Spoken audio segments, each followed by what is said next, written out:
조갑제 TV 시청자 여러분 안녕하십니까? 2021년 11월 10일 새벽 2시입니다.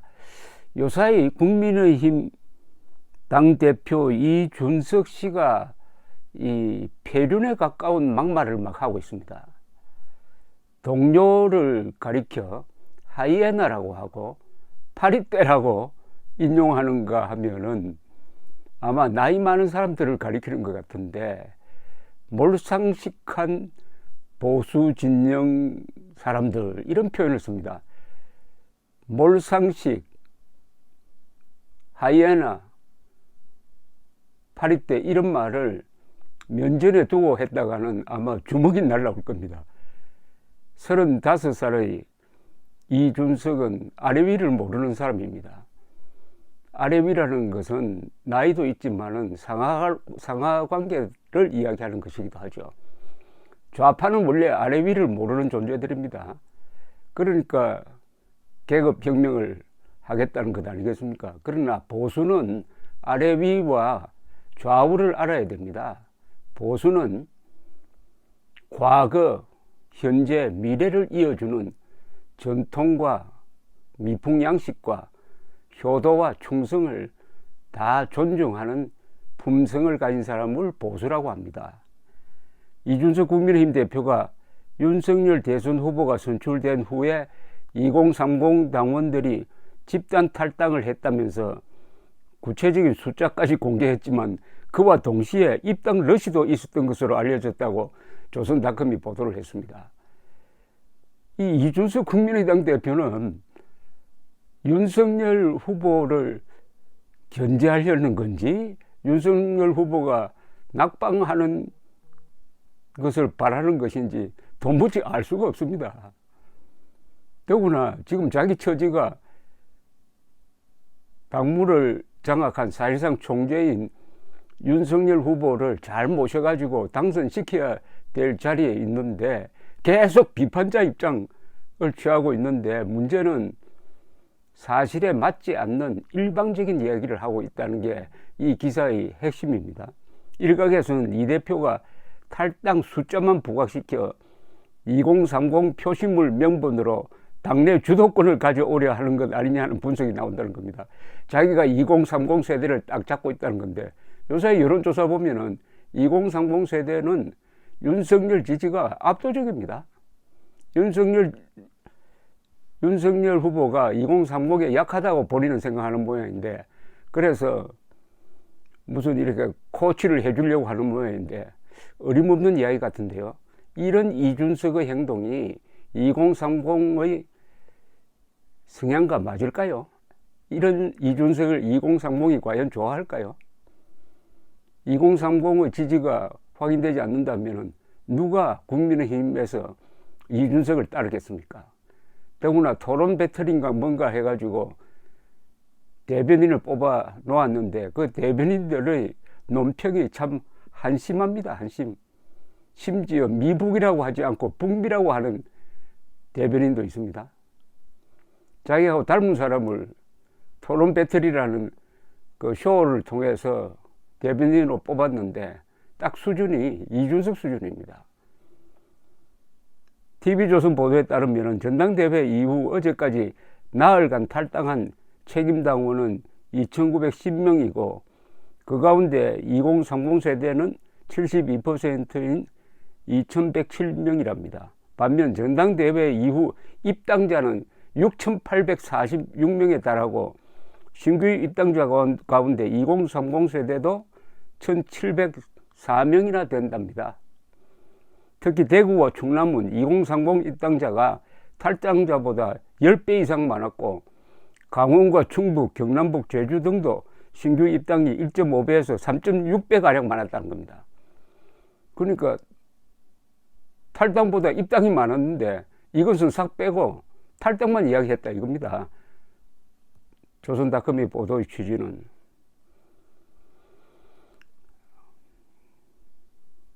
신규 입당자들은 아직 당비를 내지 않아 책임당원 자격을 얻지 못하고 있는 상태입니다.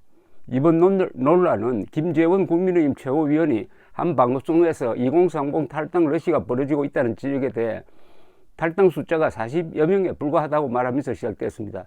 이에 이 대표는 자신의 페이스북을 통해 지난 주말 수도권에서 선거인단에서만 1,800명이 넘는 탈당이 있었고 탈당자 중 2030 비율은 75%가 넘는다.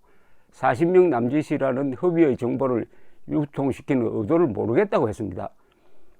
이 대표는 최고위원회의에서도 경선이 끝나고 당 안팎 일부 세대가 2030 세대를 비하나 조롱으로 보일 수 있는 은행을 하고 있다며 그들에게 역선택이라고 조롱하는 순간 돌아올 건 역풍밖에 없다고 경고했습니다. 국민의힘 관계자는 윤 후보 선출 후 입당자가 크게 늘어난 것은 언급하지 않고 탈당자 수만 언급한 것은 자료 왜곡이라고 지적을 했습니다.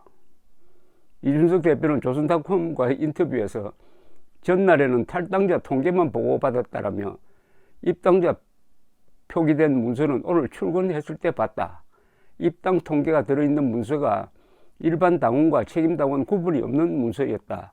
문서가 잘못되었으니 일주일 되는 시점에 통계를 내서 가져오라고 지시했었다. 그런데 이 땅은 탈당 숫자와 입당 숫자를 같이 이야기를 해야 되죠. 그런데 자기한테 유리하고 국민의힘에는 불리하고 윤석열 후보에게는 불리한 자료만 일방적으로 공개를 하면서 온갖 악담, 몰상식한 이런 표현을 쓰는 이 이준석, 앞으로 참 국민의힘이 골칫덩어리를 하나 갖고 있는 셈인데 하나 해결책은 있다고 봅니다. 그 종로구 이낙연 씨가 사퇴한 종로구에 출마시키는 것도 한 방법일 겁니다. 그래서 이 바닥에서 표를 얻는 게 얼마나 어려운지 한번 체험을 하도록 해야 됩니다. 이미 3번 떨어져 놓으니까 이준석 씨는 이 당선이 여러 번 된 국회의원에 대해서 무슨 유감이 있는 것 같은 콤플렉스가 있는 것 같은 생각이 듭니다. 자신은 3번 떨어졌는데 여러 번 당선된 사람에 대한 어떤 악감정, 그게 없다면은 어떻게 동료를 향해서 하이에나라고 합니까? 하이에나는 동물 중에서 가장 지저분합니다. 주로 시체를 먹는 동물을 하이에나라고 부르지 않습니까? 또 김종인이가 이야기했던 파리떼라는 말도 그냥 가져와가지고 국민의힘 대부분이 자기보다 나이 많은 정치 선배들을 향해서 파리떼 하이에나라고 합니다. 내가 보기에는 파리떼라고 한 김종인 씨가 그 파리떼 대장같이 보이는데요. 파리떼, 하이에나, 몰상식 이런 표현을 하는 이준석, 김종인이 싫어서 안철수 대표가 독자 출마할 수밖에 없었지 않느냐 하는 그런 이해를 할 수 있을 정도의 아주 폐륜적인 행각이 계속되고 있습니다. 물론 윤석열